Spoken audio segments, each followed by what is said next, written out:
Welcome back to another episode of the DEVpreneur. I'm joined, as always, by Tom. What up? And in this episode, we're going to talk about how to use long-form content for personal branding. So, Tom, you recently wrote a piece of long-form content. What was it, and what was it about? So, yeah, on my site, tomzaragoza.com, I wrote a massive piece on how to find SaaS ideas. Okay. And the reason for that was a couple months ago, built a video course on how to find SaaS ideas. And I realized, maybe nobody really wants to buy this, but what people are doing is they are searching for this thing. So if you actually search for that, the top things that show up are like Quora, Reddit, random blog posts. And so, like part of the reason why I wrote this was to start building my own personal brand. And I kind of want to use my personal brand for building up whatever products I'm also building. So for example, Vocomatic, right? Gotcha. So you have like a de facto audience for anything you launch. Exactly. And, at the same time, building out a email list while building out these long form content. And so I looked at the other written pieces around how to find SaaS ideas, and obviously I put my spin to it. And none of these actual posts reach the same word count on at least one page, the same word count as what I wrote. And mine was like 3,500, 600 words, right? So like a healthy article.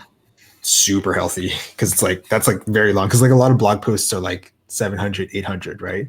Yeah. But so you made sure you fed it. Exactly. Because that keyword is 10 people search that a month, right? But can you imagine? Sure. But it's so when it comes to SEO, it's also about the topic too, right? Yeah.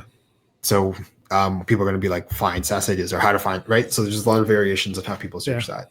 So that's kind of the reason why I built that. Again, it's just one is to kind of compete, and two, I started thinking about what I wanted my image to be at least professionally, as I get deeper into this DEVpreneur stuff, right?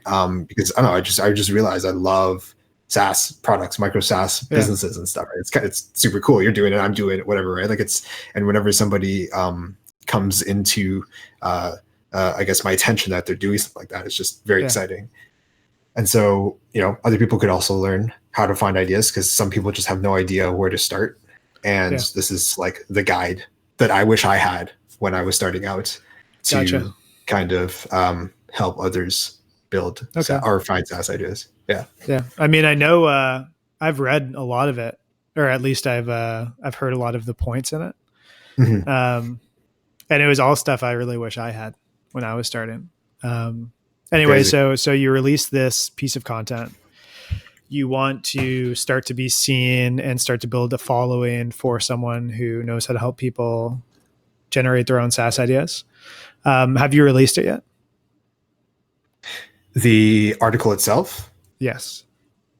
Yeah. So it's on my website. It's at tomzaragoza.com/how to find SaaS ideas -separated. Yeah. And I also just recently released it on YouTube. So I nice. said, Okay. That's right. The companion videos. Yeah. So I made a course on it, but then nobody really wants to buy it. And I kind of decided to just put it on YouTube. Okay. Right on. And so when did you actually release it? And have you been kind of tracking the traffic? I guess it's kind of slow to pick up usually. Yeah. So I think I finished it about last week. I haven't really been posting it everywhere. The YouTube stuff is going to be the first initial kind of pushing out of that content. Yeah.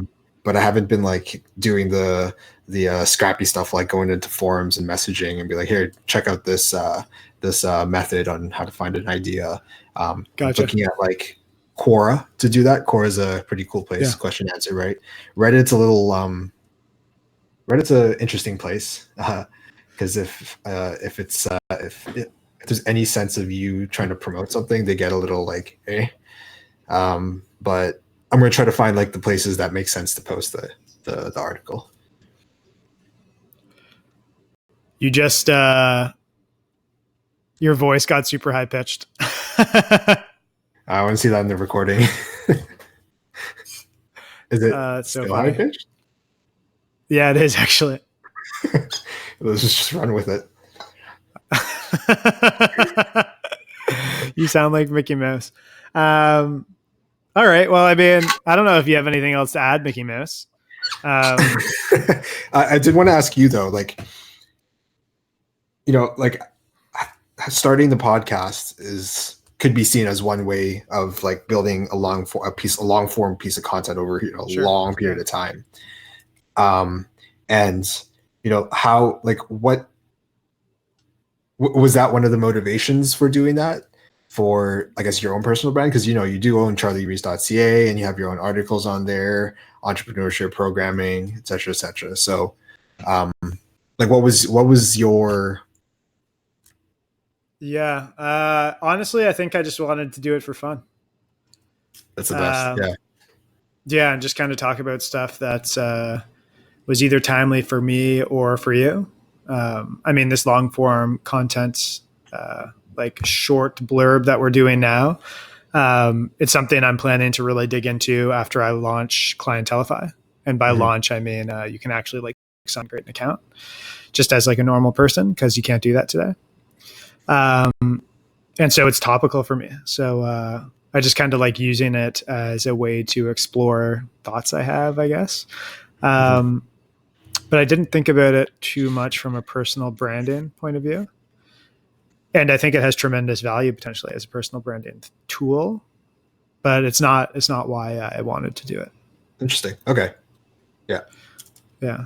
I personally like blog articles a little more for personal branding.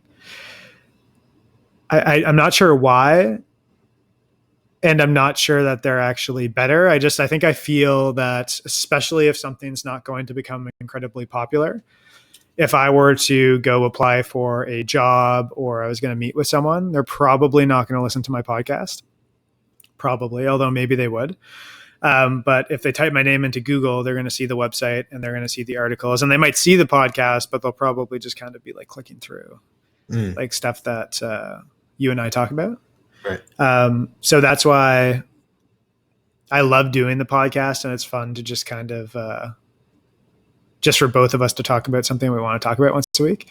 Yeah. And I think it has, again, tremendous potential for personal branding. It's just not the reason I kind of dove into it. Yeah. It might be like an accidental result of like having the podcast. That's right. Like, and I do like to do I'm only really focused on one thing, which is clientelify.com right now. But I do think it is good to always be trying different things a little bit, like with small amounts of your time. So many cool things come out of that. Right. And cool companies and products have come out of experiments like that. So, it's just a curiosity thing, I guess, like a lot of things that are cool. Yeah. Got it.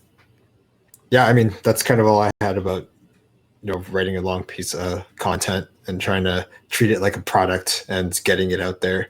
But yeah, cool. It's so easy to forget that you need to promote something after you do it. Yeah. You're like, why aren't people just coming to it? Yeah. Like build it and they will come. It's just like not how the world works. Not at all. Yeah. It's too bad. Although if you have a huge marketing budget, you can just buy ads, I guess. But even that like requires some level of effort. Yeah. So they're not coming. You're still kind of forcing that's right. Not forcing, but like encouraging them to come through the ads. But yeah. Cool. All right. Well, I think that's it. All right. Catch you guys all next week. Thanks for tuning in. See ya.